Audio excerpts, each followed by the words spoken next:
Deuxième acte de l'audit interne, la préparation et notamment la revue documentaire. Alors quel est l'intérêt de la revue documentaire? Tout d'abord, d'identifier pour le périmètre qui vous est confié lors de l'audit interne ou que vous confiez à une équipe d'audit, d'identifier les exigences de la norme ou des normes de référence que vous souhaitez voir évaluer. Ensuite, de prendre en compte la documentation à minima. Il ne s'agit pas de faire un diagnostic complet, mais en tout cas de prendre en compte, pourquoi pas, la description du processus, les principales procédures, ce qui va permettre d'établir certaines questions. Justement, troisième point, d'établir un premier questionnaire. Alors attention, d'établir un questionnaire, il ne s'agit pas d'établir une checklist complète de l'ensemble des questions que l'on va poser, mais les 10, 15 principales questions qui vont émailler le déroulement. Nous verrons tout à l'heure la nature des questions possibles, mais qui vont émailler le déroulement de cet audit-là et qui vont servir de fil conducteur pour voir l'ensemble des points que l'on souhaite analyser, évaluer, auditer sur un périmètre, un processus par exemple. Le questionnaire, lui, est destiné à être un guide. Il est destiné à vous servir de guide, mais surtout, il ne doit pas vous priver de poser d'autres questions au fur et à mesure de l'audit en fonction des réponses, des cas rencontrés, en fonction au travers de l'échantillonnage, des documents que vous verrez, ou des pistes qui sont intéressantes à créer. Il doit rester un guide.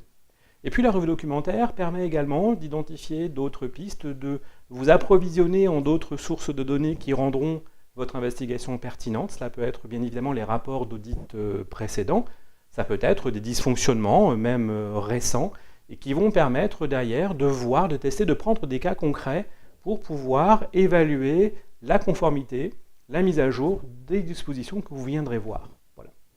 Alors, comment faire cette revue documentaire? Nous allons voir un exemple tout de suite. Nous allons prendre 3 exemples. La préparation des questions pour un audit de processus, pour l'audit d'une procédure et pour l'audit d'une exigence d'une norme. Commençons déjà par l'audit du processus. Quel que soit le processus, un premier travail à faire est donc de reprendre les exigences concernées dans le référentiel choisi pour modèle du système de management. En l'occurrence, nous avons pris la norme ISO 9001. Il y a beaucoup d'exigences relatives au processus. Nous avons retenu les 3 principales. 4.4.1, déterminer les processus, éléments d'entrée et de sortie, méthode pour la maîtrise de l'efficacité, comme les indicateurs par exemple, définition des ressources, des responsabilités, prise en compte des risques, améliorer le processus. Voici l'essentiel de ce qui est attendu par la norme pour les processus. 8.1 et 8.4, assurer la maîtrise des processus externalisés.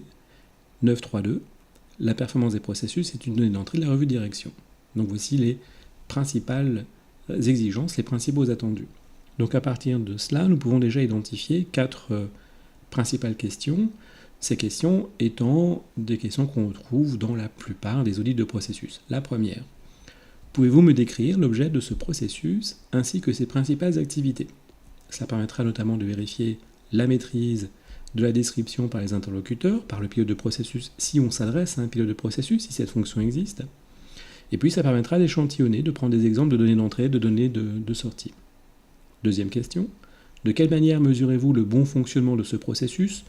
Entre parenthèses, on recherche la performance, mais c'est plus agréable de parler de bon fonctionnement. Ça permettra de vérifier la mesure de performance, les indicateurs bien évidemment, et les actions selon les résultats. Si un indicateur n'atteint pas son objectif, est-ce qu'on a recherché la cause? Quelles actions ont été mises en œuvre?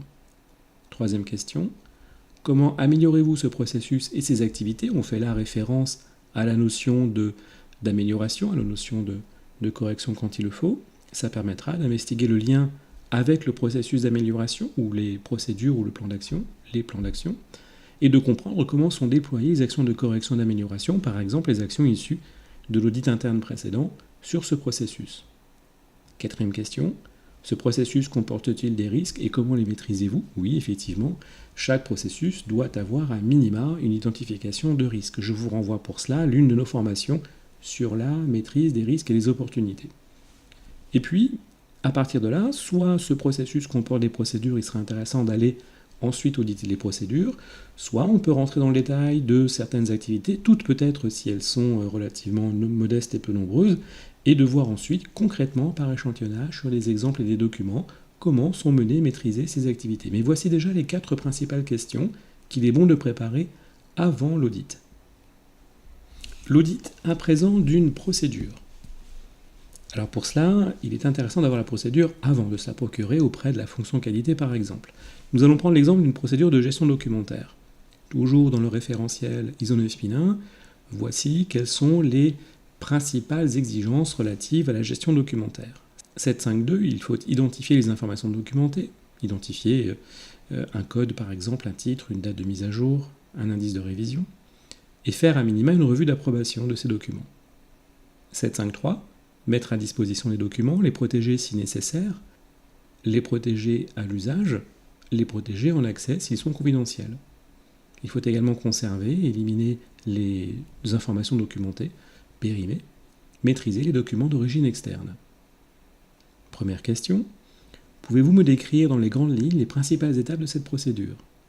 Cela permettra de vérifier déjà la connaissance, la maîtrise et l'accès par les interlocuteurs à cette procédure. Et puis ça permettra de se faire une première idée, même si on a lu la procédure précédemment, en tout cas ça permettra d'avoir une autre approche de cette procédure. Ensuite, cette procédure, eh bien, il faut la lire, et la lecture de cette procédure peut amener à certaines questions. Par exemple, question numéro 2, dans cette procédure, c'est le responsable qualité qui rédige les documents. Est-ce que c'est bien le cas ? Est-ce que c'est ça ? Alors là, on est plutôt sur une question fermée. Nous parlerons des questions ouvertes et des questions fermées un peu plus tard. Question numéro 3. Qu'est-ce qui vaut pour approbation du document ? Là aussi, on peut se poser des questions à la vue du logigramme. Question numéro 4. Comment sont spécifiées les règles de gestion des enregistrements ? Question numéro 5. Comment est faite l'information à l'équipe ? Effectivement, la procédure termine par une information à l'équipe. Comment cela est fait ? Ensuite, les questions suivantes. Si lors de l'entretien, d'autres ne naissent pas, ou en tout cas, dans le prolongement des questions, il faudra échantillonner, prendre des exemples d'informations documentées relatives à des enregistrements, d'autres documents, d'autres procédures, et vérifier comment, par exemple, elles sont identifiées, comment les différentes versions sont gérées. Voici déjà les 5 principales questions avec lesquelles on peut aller auditer cette procédure. L'audit à présent d'une exigence, prenons la gestion des compétences, toujours selon le référentiel ISO 9001. Le chapitre 7.2, en termes d'exigence, préconise de déterminer les compétences nécessaires, de s'assurer de la compétence des personnes concernées par les activités liées à la qualité de la prestation, acquérir les compétences nécessaires, conserver les informations documentées comme preuve de compétence. Voici les 4 principales questions que l'on peut poser. Première question, comment identifiez-vous les compétences nécessaires à maîtriser au sein de l'entreprise ? Il y aura très certainement d'autres questions qui suivront, mais c'est la question ouverte la plus générale permettant déjà de lancer le sujet. Deuxième question, de quelle manière vous assurez-vous que les personnes concernées sont effectivement compétentes dans leur domaine, dans leur fonction ? Là aussi, ça dépendra complètement du mécanisme et des dispositions mises en œuvre, mais d'autres questions suivront. Question numéro 3, quels sont les moyens permettant d'acquérir les compétences nécessaires ? On sait que dans ces moyens, il y a sûrement de la formation, de la mobilité interne, du recrutement, de l'externalisation, peut-être d'autres choses encore. Chacune méritera d'être explorée au travers d'autres questions. Question numéro 4. Pouvons-nous voir quelques exemples de documents ou de dossiers prouvant des compétences des collaboratrices et collaborateurs ? Cette question est notamment relative à l'échantillonnage et permettra de vérifier que ce qui a été présenté avant, effectivement, dans les faits, est bien appliqué.